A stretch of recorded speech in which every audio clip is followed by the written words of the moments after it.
Irmãos, vamos abrir a nossa Bíblia em Gênesis, capítulo 3, que foi o capítulo onde nós estávamos estudando. Ficou faltando falar sobre algumas coisas desse capítulo, né? Onde nós chegamos no momento crítico da história da humanidade. E podemos dizer assim que chegamos também no momento chave da história da humanidade também, para nós entendermos todo o conteúdo da Bíblia. Gênesis capítulo 3, gostaria que os irmãos abrissem a palavra de Deus aí. Vamos estar falando um pouco mais sobre as consequências da queda do homem, né? Vocês viram, nós vimos, né, que Deus criou o homem, criou a mulher, criou os dois à sua imagem, à sua semelhança.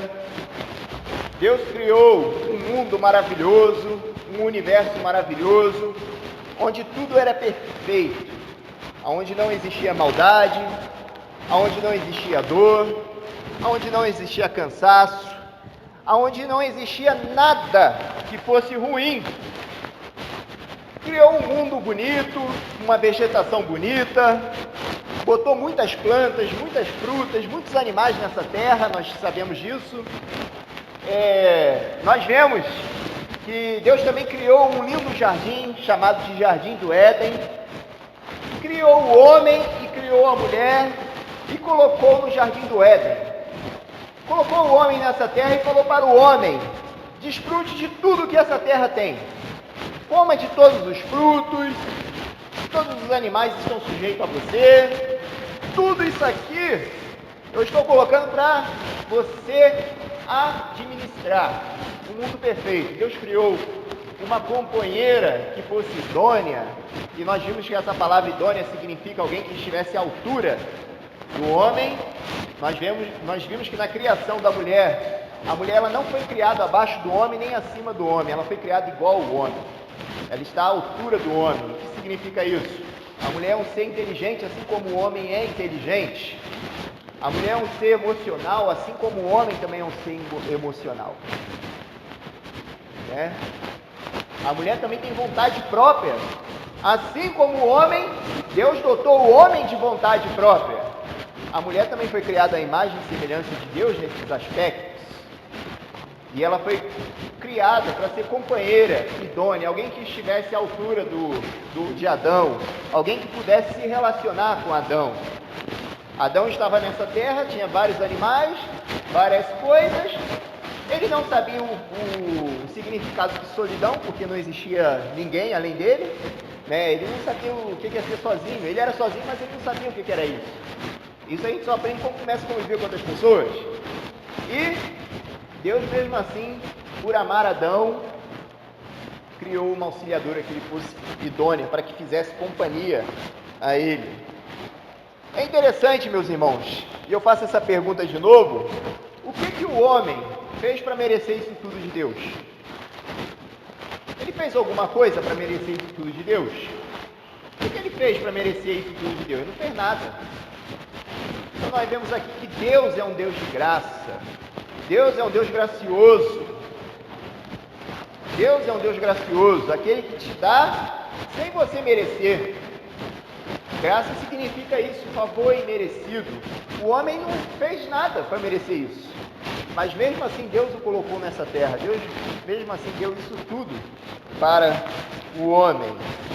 E no capítulo 3 de Gênesis, meus irmãos, nós vimos que Satanás usou a serpente para tentar a mulher.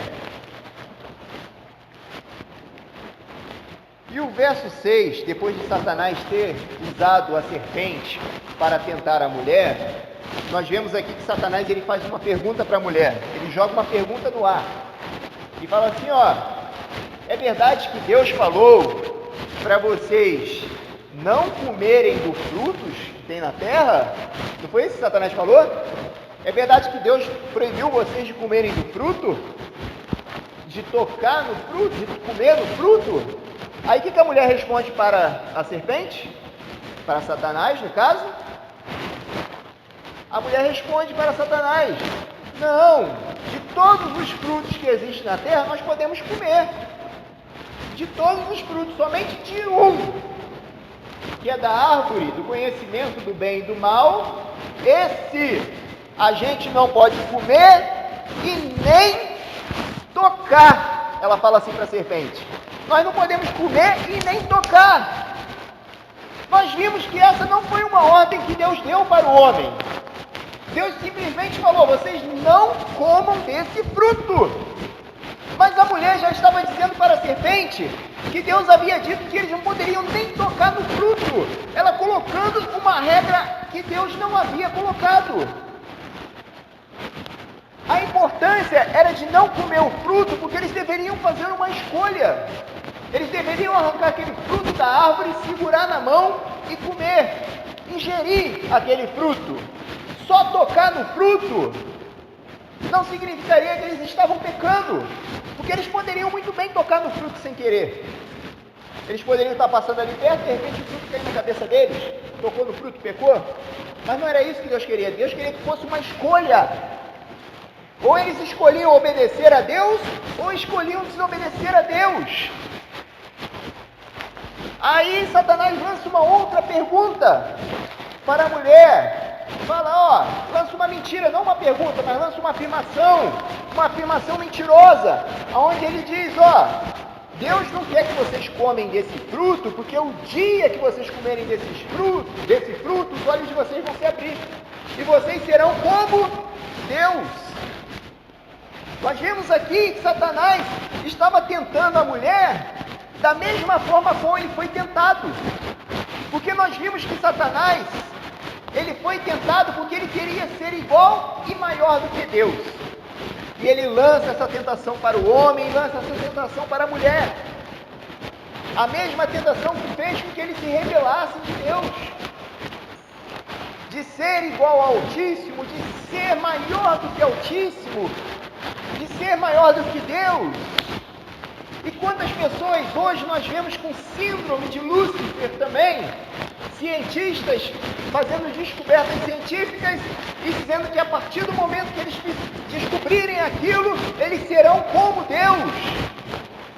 Eu vi uma declaração de um cientista uma vez na televisão, onde ele disse que a partir do momento que eles clonassem um ser humano, eles chegariam à semelhança de Deus. Você vê o tamanho da ousadia do ser humano. Eles podem clonar o ser humano, pode clonar um ser humano perfeito, mas jamais serão igual a Deus, porque Deus criou a vida do nada. Deus criou o homem do barro, e daquele boneco de barro, daquele corpo ali sem vida, Deus colocou vida. Eu quero ver o homem conseguir fazer isso, o cientista conseguir fazer isso, colocar a alma dentro de um homem. Ele não consegue, somente Deus tem poder para fazer isso. Aí o verso 6, eu gostaria de reler aqui para os irmãos.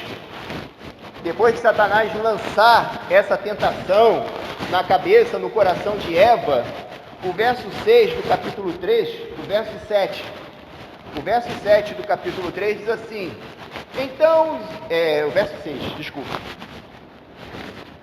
Vendo a mulher que aquela árvore era boa para se comer, agradável aos olhos e desejável para dar entendimento, tomou do seu fruto e comeu, e deu também a seu marido, que estava com ela, e ele também comeu.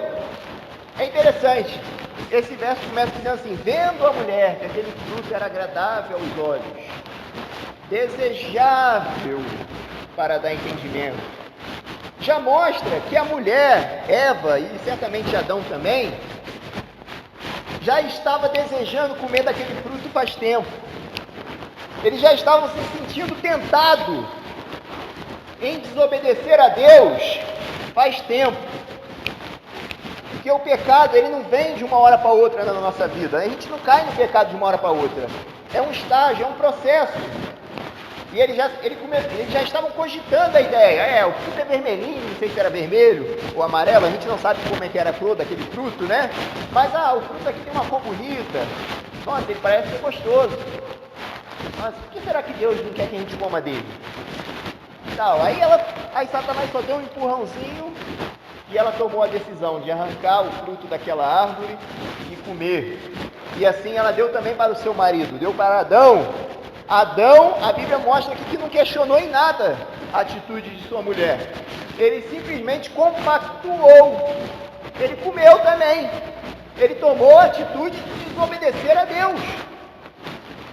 A palavra de Deus diz que os olhos de ambos se abriram, eles perceberam que estavam nus, pegaram as folhas de figueira e tentaram cobrir assim a sua nudez.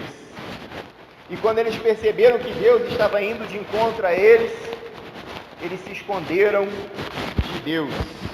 Eles resolveram se esconder de Deus porque sabiam que havia quebrado uma regra que Deus havia imposto. A partir do momento que eles tomaram a decisão de desobedecer a Deus, aquele relacionamento com Deus que eles tinham, aquele relacionamento que eles tinham com Deus, havia cessado. Existia uma barreira no relacionamento deles com Deus, e essa barreira se chama pecado, né? E Deus havia dito: a partir do momento que vocês comerem esse fruto, certamente vocês morrerão. E Satanás falou para Eva: não, vocês não vão morrer se comer desse fruto, simplesmente os olhos de vocês vão se abrir. E realmente eles não morreram imediatamente, mas eles morreram espiritualmente. Deus estava falando aqui de duas mortes. A morte que seria instantânea, que seria a quebra do relacionamento com Deus. Eles seriam desligados daquilo que dava vida a eles. Eles seriam desligados do relacionamento deles com Deus, daquilo que dava vida a eles, como um galho é cortado da árvore. Acho que eu esqueci essa figura. Ah não, está aqui. Essas figuras me enganam sempre. Eles seriam cortados do seu relacionamento com Deus, da fonte daquilo que dava vida para eles. Igual quando você arranca um galho de uma árvore, arranca uma planta do terreno, ela não morre imediatamente. O galho não morre imediatamente, ele continua verde, ele continua com um aspecto bonito, ele continua com vida. Mas se ele ficar desligado daquilo que dava vida a ele, da árvore que dava vida a ele, depois de um tempo ele vai murchar e vai morrer. E é isso que acontece com o homem. O relacionamento de Deus havia sido quebrado com o homem. O relacionamento do homem com Deus havia sido quebrado. Existia uma barreira entre o homem e Deus. E essa barreira se chamava pecado. E Deus falou que a única maneira de pagar o pecado seria a morte. A morte é o preço do pecado. Morte, preço do pecado. O salário do pecado é a morte. Então não existe um outro jeito de pagar essa dívida para com Deus se não for por meio da morte. E morte é separação de Deus, separação do corpo, morte física, separação de Deus para sempre no lago de fogo. E depois dessa separação de morte física, se você não tiver uma reaproximação com Deus, aí já era. Aí você vai tomar o mesmo destino que Deus criou para o diabo e seus anjos, né? Para Satanás e seus anjos, quando eles escolheram também se rebelar contra Deus. Mas Deus, por ser rico em graça, rico em misericórdia e compassivo, Deus, ele lançou 3 perguntas para o homem, e nós vimos que essas perguntas elas tinham um propósito. Deus, quando foi de encontro ao homem, Deus falou para o homem: ué, homem, Adão, cadê você? Nós vimos que Deus sabe de todas as coisas, né? Deus sabia onde o homem estava escondido, não sabia? Existe algum lugar onde você pode se esconder de Deus? Não, nesse lugar aqui Deus não vai me ver. Não existe. Deus sabia onde o homem estava escondido. Mas nós vimos que Deus estava perguntando para o homem Porque Deus estava dando uma chance para o homem se arrepender. Deus estava dando uma chance para Adão e Eva se arrependerem. E o homem falou: não, Senhor, nós sentimos a sua presença, percebemos que estávamos nus e nos escondemos. Tivemos medo do Senhor, tiveram medo porque eles haviam desobedecido a Deus. Só tem medo quem deve. Quando uma pessoa vê uma viatura e começa a suar, ficar trêmula, essa pessoa está devendo.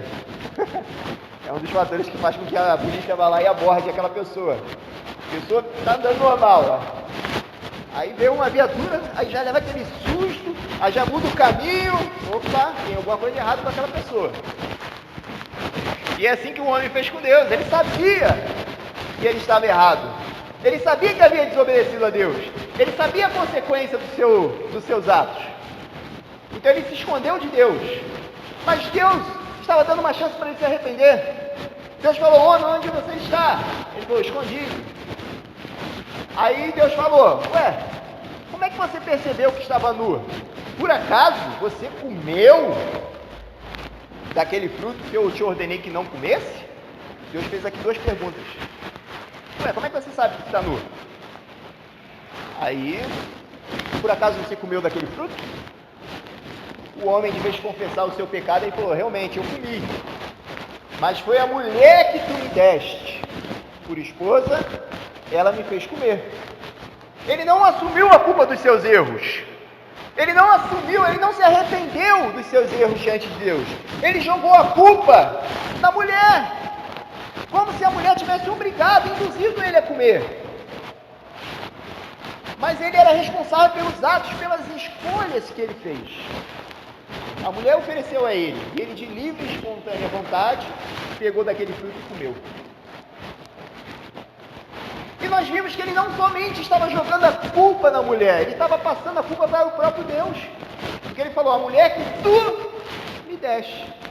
Com outras palavras: Senhor, se você não tivesse me dado a mulher, eu não teria pecado.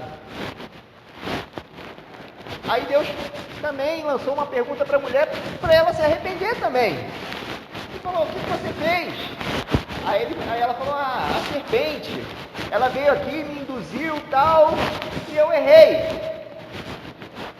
Aí cessou, podemos dizer assim, a misericórdia de Deus. Aí Deus falou: ó, maldita és a terra, homem, por sua causa. E nós vimos que mudou toda a estrutura da criação de Deus. A mulher sofreu as consequências do seu erro. Em dores você conceberás a luz. Por isso que a mulher hoje tem dor de parto. Seria uma coisa natural, onde ela teria o seu filho sem dor de parto, sem essas mudanças hormonais que existem no período da gravidez, né? Sem essas fadigas, sem esses estresses, sem TPM, né? E Deus falou, quando criou ela, que ela seria auxiliadora idônea, alguém que estivesse ao lado do homem, na mesma altura do homem. Depois do pecado, o que Deus falou? Você estará sujeita ao seu marido. Aquele patamar de igualdade com o homem já não estava mais. Ela deveria ser submissa ao seu marido. A sua vontade será a do seu marido. E é por isso que hoje existe tanta rivalidade entre homens e mulheres. É por isso que durante a história da humanidade a mulher sofreu tanto preconceito. Eu não estou aqui, meus irmãos, como eu falei domingo passado, defendendo essas pessoas machistas que acham que a mulher não tem valor, que a mulher é incapaz de fazer as coisas. Não estou defendendo isso. Eu só estou colocando aquilo que Deus colocou, que Ele falou que ela deveria ser submissa. É uma questão de posição, porque o homem também teria uma posição agora na família. Aí ele passa a consequência para o homem: por causa de você, toda a terra será amaldiçoada, toda a criação será amaldiçoada por causa do homem. Você terá que trabalhar, e durante o seu trabalho você vai se cansar, e você terá que trabalhar para sustentar a família. Então nós vimos aqui que Deus colocou posições. A função de sustentar a família é exclusivamente do homem.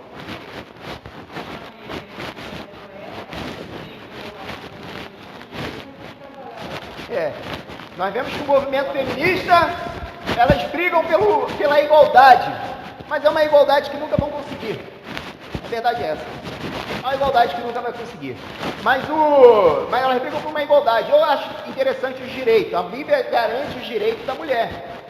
A Bíblia garante todos os direitos da mulher, longe de preconceito, longe de machismo, longe de um monte de coisa. Mas a função primordial de sustentar o lar, a partir desse momento, eu acho que é do homem.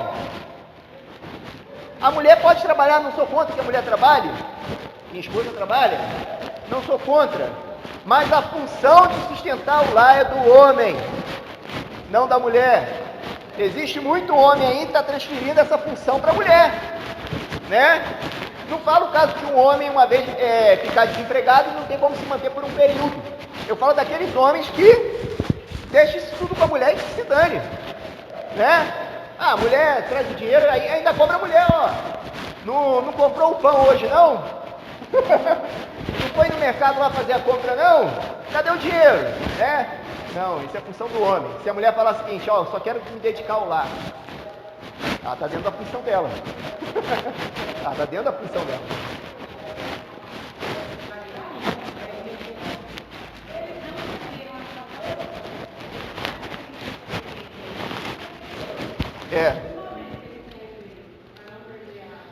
Então, irmã, nós vamos ver isso aqui, nós vamos ver isso daí.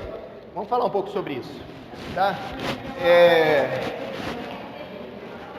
Nós vamos... Os irmãos vão ver que quando Adão e Eva fizeram folhas de figueira para eles estavam com os próprios esforços dele, tentando aplacar a ira de Deus, tentando de uma maneira de se aproximar de Deus, com os seus próprios esforços. Deus recusou os vestimentos do homem, porque esse vestimento do homem significava a maneira que o homem via que ele poderia fazer para se aproximar de Deus através das obras. Nós vemos que hoje o homem tenta se aproximar de Deus através da religião. Religião não aproxima você de Deus através das rezas, através de não fumar, de ser uma pessoa boazinha, de ser batizado, de oração. Nada disso pode aplacar a ira de Deus com relação ao pecado. Somente aquilo que Deus estipula. Deus, ele recusou as vestes do homem, mas ele providenciou vestes novas para o homem. Ele recusou aquelas vestes que significava obra humana e ele criou. Deus matou, sacrificou um animal e da pele desse animal ele criou uma veste para o homem e vestiu o homem. A palavra de Deus diz que ele produziu roupas de peles de animais e ele mesmo vestiu o homem. É interessante essa ação de Deus, dele mesmo vestir, porque se vocês lerem a Bíblia na linguagem de hoje, esse verso, a palavra de Deus diz na linguagem de hoje que Deus fez as vestes de peles de animais e o homem vestiu. Está errada essa versão.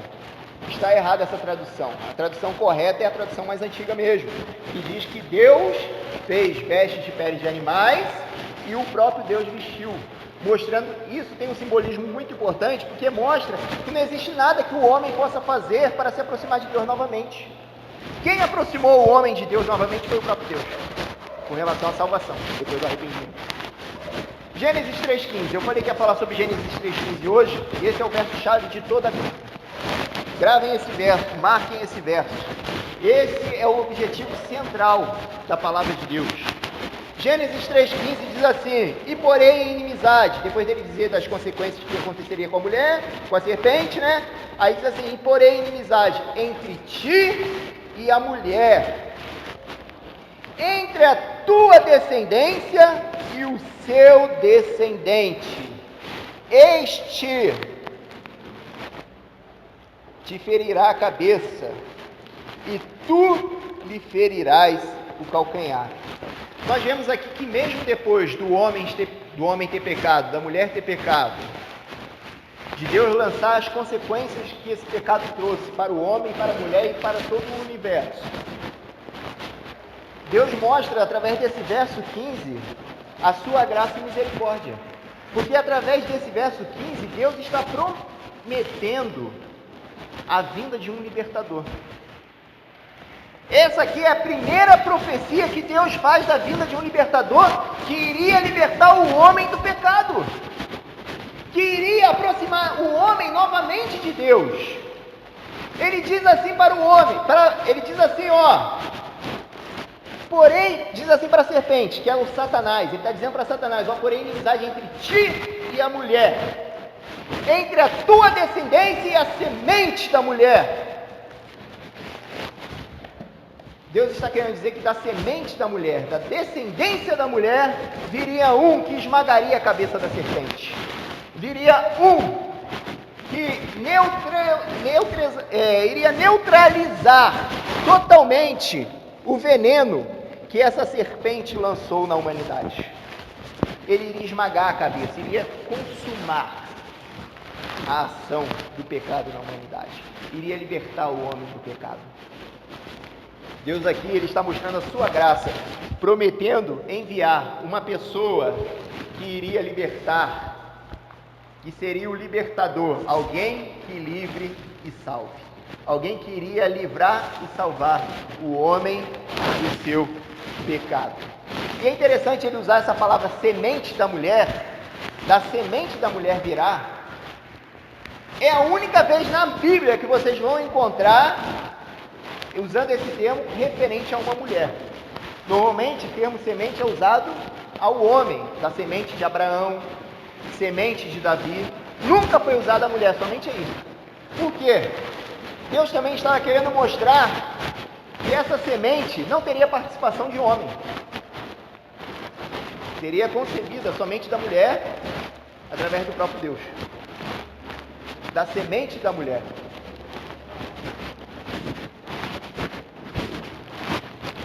Gênesis 3,15 é a primeira profecia de que Deus iria enviar um que iria ligar novamente o relacionamento dele com a humanidade. O homem, por causa de seu pecado, se afastou de Deus. O homem, por causa da sua desobediência, ele criou uma barreira entre ele e Deus. E tudo aquilo que era perfeito deixou de ser perfeito. É interessante, eu gostaria que os irmãos abrissem a Bíblia aí.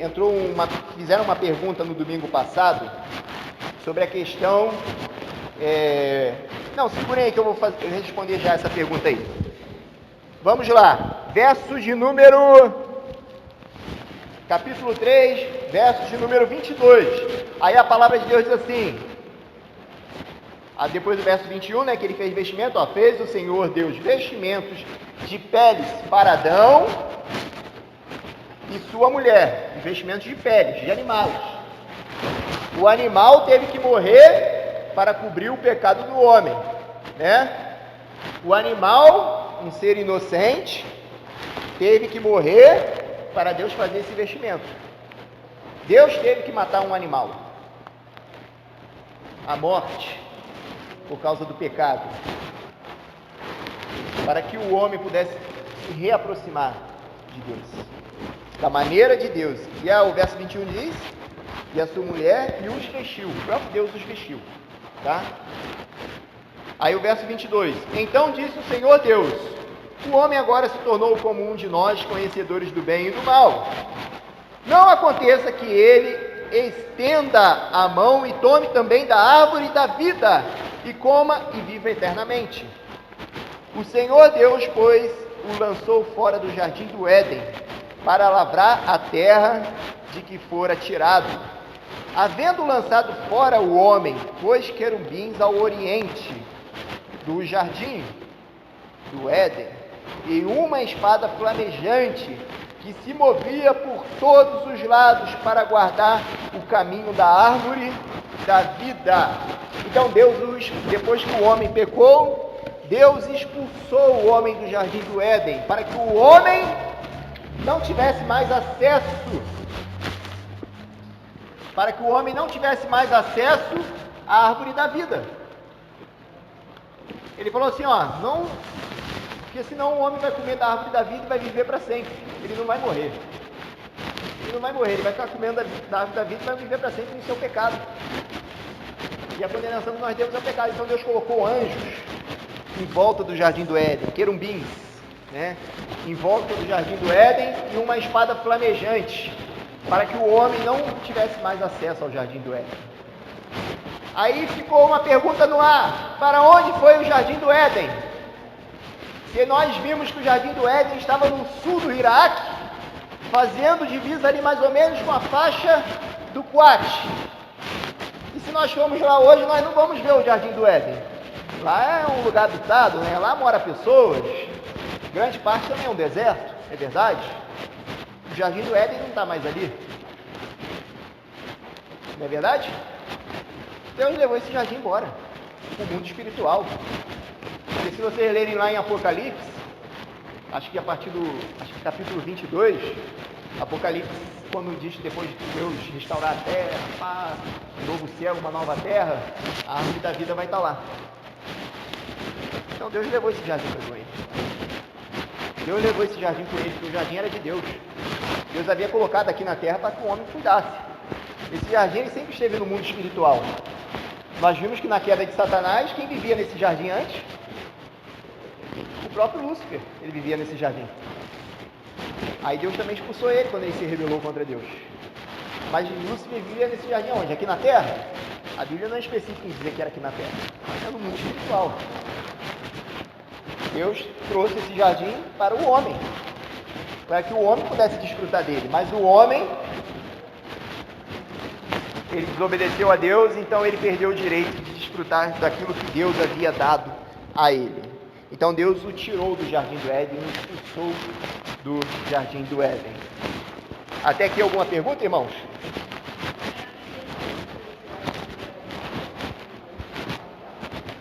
Eu acredito que sim, porque lá em Apocalipse diz que a árvore da vida vai aparecer novamente, a arca da aliança que sumiu também vai aparecer novamente.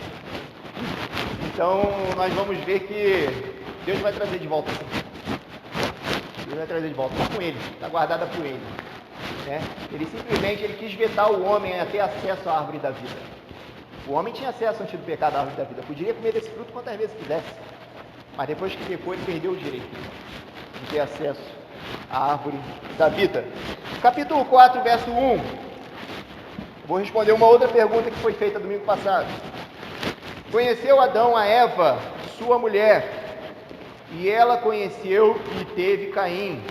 Então disse: adquiri um varão com auxílio do Senhor. Eu gostaria de pegar esse primeiro verbo, né? Conheceu, né? O verbo conhecer, né? Conheceu Adão a Eva. A palavra conhecer aqui não quer dizer que Adão se apresentou para Eva: ó, prazer, meu nome é Adão, meu é Eva. Não é desse jeito. A palavra conhecer no hebraico tem o sentido também de relação sexual. Quando o Adão teve relação sexual com a sua mulher e assim nasceu. Fizeram a pergunta domingo passado que se o ato sexual é uma coisa que só veio por causa do pecado. Não, Deus criou a relação sexual entre o homem e a mulher, entre o marido e sua esposa. Foi Deus que criou, porque Deus falou o seguinte, ó: enchei e multiplicai. Não existe uma maneira de multiplicar se não for através do ato sexual. E aqui, as pessoas pegam aquele versículo que diz que vocês serão conhecedores do bem e do mal, quando Satanás fala para eles, que os olhos de ambos se abrirão e vocês serão conhecedores do bem e do mal. A Igreja Católica faz muito isso, pega esse versículo e diz que foi através do ato sexual que eles pecaram. Porque a palavra conhecer é mesmo. Quando está dizendo ali conhecer, significa muito mais do que ter um simples conhecimento teórico. Quando está dizendo conhecimento nesse sentido, está querendo dizer assim, conhecimento de estar assim, praticando aquilo. Adão e Eva não queriam ter simplesmente o conhecimento teórico do mal. Eles não queriam ter um conhecimento teórico do mal, porque o conhecimento teórico do mal eles deveriam ter, porque Deus estava ensinando eles. Eles queriam fazer parte. Eles queriam praticar, eles queriam estar dentro. Aí quando nós estudamos a língua no original, por isso que a gente falou o contexto linguístico, nós vemos que é muito mais profundo do que um simples conhecimento. Eles queriam fazer parte. Assim como um ato sexual é um ato, você faz parte daquilo, o conhecimento que eles queriam do mal é fazer parte do mal. Eles queriam viver o mal. Então a desobediência de Adão e de Eva não foi simplesmente uma mera desobediência por curiosidade. Foi uma escolha de vida que eles fizeram. Eles fizeram uma escolha de viver longe de Deus, de viver de uma maneira que agradasse a Deus. Deus colocou essa escolha para eles. E eles escolheram se rebelar contra o Senhor. Então nós vimos aqui que Deus, mas só depois da queda que veio a descendência de Adão e Eva. Antes eles não tinham tido filhos antes da queda. O capítulo 5, eu gostaria que os irmãos abrissem no capítulo 5, que diz assim, a partir do verso 1. Este é o livro das gerações de Adão. No dia em que Deus criou o homem, a semelhança de Deus o fez. Deus criou o homem à sua imagem e à sua semelhança. Significa isso? Criou o homem perfeito. Porque depois que Deus criou o homem, ele falou assim, e viu Deus que era bom, que aquilo era perfeito. Aí o verso 2 diz assim, macho e fêmea os criou, e os abençoou, e os chamou pelo nome de homem no dia em que foram criados. Adão viveu 130 anos e gerou um filho à sua semelhança, conforme a sua imagem, pôs-lhes o nome de Sete. Nós vemos aqui que a geração de Adão, Deus já não se refere que a geração de Adão é a imagem e semelhança de Deus. Porque a partir de Adão, a geração já começou a vir com defeito. O homem já começou a nascer com pecado. Por isso que diz aqui, a sua imagem, a imagem de Adão. Os filhos de Adão nasceu a imagem de Adão, a semelhança de Adão. Já nasceu na natureza do pecado. Ele já...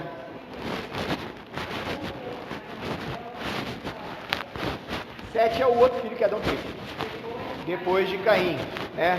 Nós vamos ver isso aí também. Adão e Eva é o pai de toda a humanidade. Ele não tinha só Caim, Abel e Sete. Ele teve muitos outros filhos também que a Bíblia não menciona. Toda a humanidade foi formada através de Adão e Eva. Eles tiveram muitos filhos. É que Deus se focou na história trágica que aconteceu entre Caim e Abel. Até aqui há alguma pergunta com relação à queda do homem? Está claro que não existe maneira, por nossos próprios esforços, de se aproximar de Deus? Que o pecado, ele trouxe uma separação eterna entre o homem e Deus? Aquele relacionamento que existia entre o homem e Deus foi quebrado? O homem tentou se aproximar de Deus através de seus esforços, mas a única maneira de pagar pelo pecado é através da morte, castigo eterno.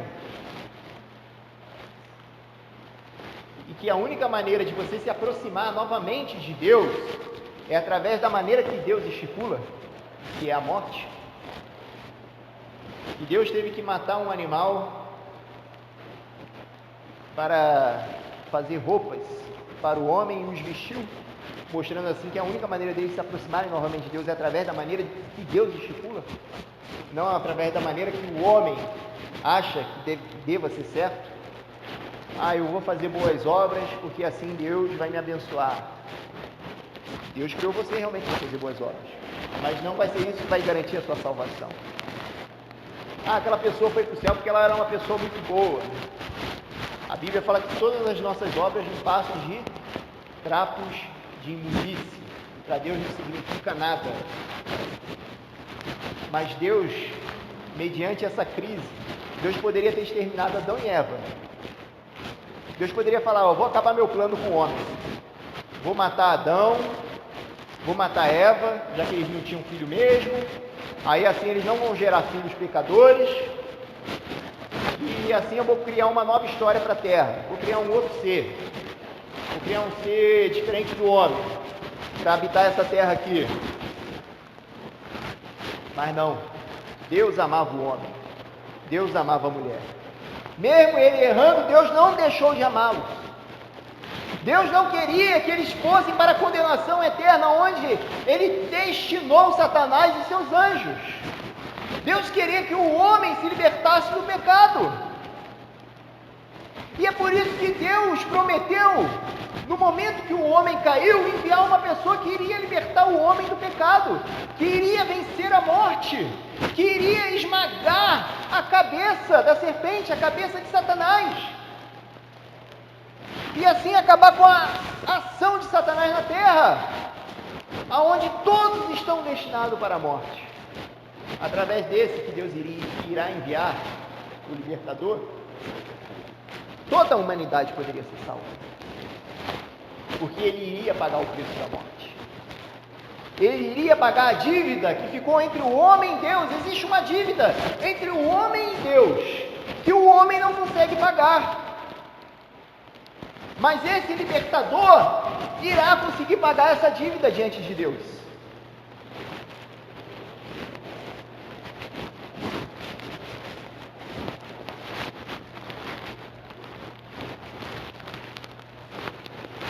Esmagar, meus irmãos, a cabeça. É interessante que nas guerras antigas, né, diziam que quando um exército vencia, ele cortava a cabeça do rei, e o rei que venceu pisava na cabeça daquele rei, dizendo assim, ó, venci, né?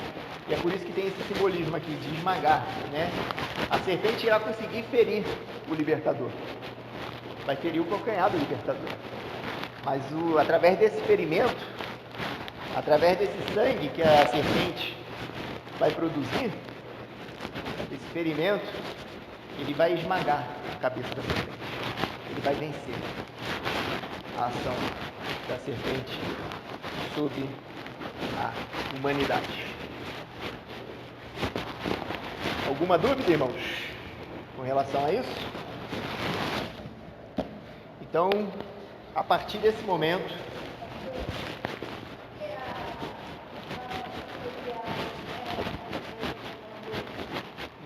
que o quê? Porque Deus criou a mulher da costela, realmente. Nós vimos que Deus fez o homem dormir num profundo sono, quando Deus quis criar uma companheira idônea, que fosse idônea. Deus fez o homem dormir e Deus abriu, arrancou uma costela do homem e da costela criou uma mulher. O homem foi criado do pó da terra.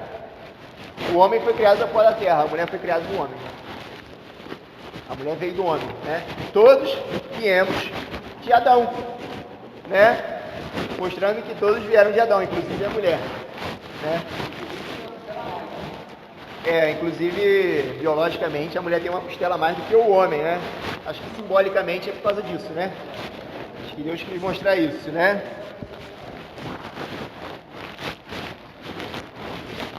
Então, irmãos, há alguma pergunta a mais com relação a isso? A dúvida? Eu estou me segurando para não passar para a próxima lição. E a próxima lição a gente vai falar sobre Caim e Abel. Nós vamos estar falando um pouco mais da decadência da queda do homem. O homem precisa se aproximar novamente de Deus. Ô Paulo, ficou claro com relação... O homem não se arrependeu. Nós não vemos que Adão e Eva se arrependeu. Mas Deus o reaproximou novamente.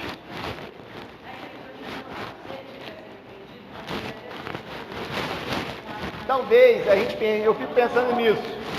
Se naquele momento que Deus estava dando a chance para Adão de se arrepender, será que ele teria mudado a história do universo? Provavelmente, né? Não sei. Mas Deus estava dando uma chance, o homem não se arrependeu. Aí, pelo fato do homem não se arrepender, veio as consequências do pecado. Mas o que eu quero dizer aqui, meus irmãos, que toda a estrutura da terra mudou. Nós vemos que antigamente, na criação de Deus, tudo era bom. Não existia planta venenosa, não existia planta que te fazia mal, não existia animal selvagem, assim, que ao ponto de devorar o homem, de matar o homem, isso não existia. O homem e a natureza conviviam de forma harmônica, com harmonia. Depois da queda do homem, começou a vir essa desgraça toda. Começou a haver plantas venenosas. Alguns pastores até ilustram que a rosa não tinha espinhos, depois da queda começou a ter espinhos, porque isso causa dor quando o homem pega, né? E tantas outras coisas mais. E é interessante, meus irmãos, se vocês observarem, que mesmo depois da queda do homem, vocês veem como é que Deus realmente ama o homem, ama a mulher, ao ponto de enviar um libertador para realmente reaproximar o homem de Deus. Mesmo depois da queda, Deus continua controlando esse universo. Deus continua no controle. O nosso corpo o corpo do homem sofreu a consequência da queda. O corpo da mulher sofreu a consequência da queda. A natureza sofreu a consequência da queda. Mas mesmo assim existe um equilíbrio na natureza. Mesmo diante dessa desgraça toda, existe um equilíbrio. Nós sabemos que se você matar bastante, desmatar muito uma área, vai acontecer desastres ecológicos em outro lugar. Você sabe que se você matar uma determinada raça de animal, exterminar aquela raça de animal, vai quebrar o ciclo da cadeia alimentar e vai acontecer uma outra desgraça. O nosso corpo, nós vemos, meus irmãos, que o nosso corpo, Deus também o preparou para viver depois do pecado. O adaptou, podemos assim dizer. O adaptou para viver depois do pecado. Nós vemos que o homem, Deus criou o homem para trabalhar e descansar um dia. Se o homem ficar trabalhando em 24 horas, não dorme pouco, tal, chega uma hora que o cérebro dele desliga, ele desmaia. E sabe por que o ser humano desmaia? Antes da pessoa desmaiar, o corpo está dando sintomas para o homem. Ó, para um pouco, descansa. Deita, relaxa. E o homem lá teimoso. Não, está com aquela dorzinha de cabeça, ou está sentindo dor em outro lugar, mas está lá teimoso. Pá. Aí chega uma hora que o cérebro fala, ó, se eu não te desligar, você vai morrer. Aí o cérebro vai lá e desliga o corpo humano, aí o cara desmaia. Para quê? Para que o cérebro volta a bombar oxigênio, volta a ter oxigenação, suba sangue no cérebro. O corpo se restabelecer. Você desmaia para não morrer. É Deus que fez isso daí. É interessante, eu vejo isso na minha bebê de 5 meses. Até a gente lê esses livros aí de criança, né, de criação de criança. Aí se você tentar colocar uma coisa na boca dela, assim, sólida, que ela ainda não está preparada para comer coisa sólida, ela fica empurrando com a língua para fora. Aí você lê nesses livros de biologia, de criação de criança, fala que até os 6 meses eles fazem isso porque o corpo dele não está preparado para ingerir coisa sólida, para não se engasgar, automaticamente a língua joga para fora. Mas como é que a criança sabe disso? É Deus. Deus preparou o corpo da criança para isso. É Deus, está no controle. Deus está no controle de tudo ainda, irmãos. A gente lê ali na Bíblia, porque o mundo é do diabo, jaz do maligno, mas Deus está no controle disso aqui, meus irmãos. Deus ainda não entregou isso aqui para o diabo, nem vai entregar. Deus instituiu a família tem sido bombardeada de tudo quanto é forma. Deus, quando criou a mulher, Deus estava instituindo a família. E hoje as pessoas tentam destruir a família de tudo quanto é forma, tentam dizer que a família é um projeto fracassado, é uma instituição falida, mas nós não sabemos que é, porque quem sustenta é o próprio Deus. A partir do momento que Deus fala assim, decreto falência nessa instituição, mas até agora ele não assinou o concordata, né, que fala, né, concordata, e não decretou falência de nada na sua instituição. É Deus que está sustentando, meus irmãos.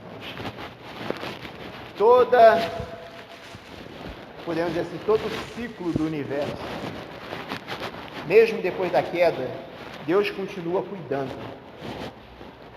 Não foi isso que Deus queria para a terra, não foi isso que Deus queria para a sua criação, não foi isso que Deus havia planejado para o homem e para a mulher, mas eles escolheram viver nesse caminho. Eles escolheram viver longe de Deus. Eles sabiam da consequência que seria viver longe de Deus. Mas eles preferiram pagar para ver. Mas graças a Deus, por nosso Deus ser rico em misericórdia e rico em graça, porque desde antemão Deus já prometeu e já providenciou e já proporcionou uma maneira de nós nos reaproximarmos dele e vencermos a barreira do pecado. Amém, irmãos?